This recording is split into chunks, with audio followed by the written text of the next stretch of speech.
לפי ויקיפדיה, מרלו, זן ענבים, איך זה עוסק בזן הענבים?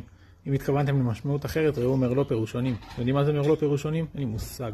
בכל אופן, מרלו בצרפתית, מרלו הוא זן ענבים אדומים המשמש להפקת יין. ליין סמיכות בינונית וטעמו מזכיר רוחמניות, שזיפים וצימוקי קורנט.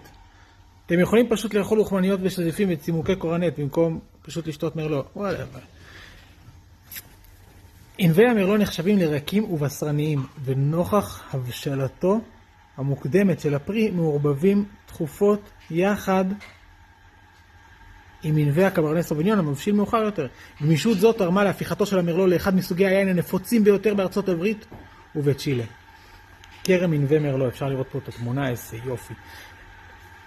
גורמים בכירים בשוק המחירה של העיינות מהשומרון מוסרים לי שאת המרלו הטוב בעולם אפשר למצוא פה בשומרון.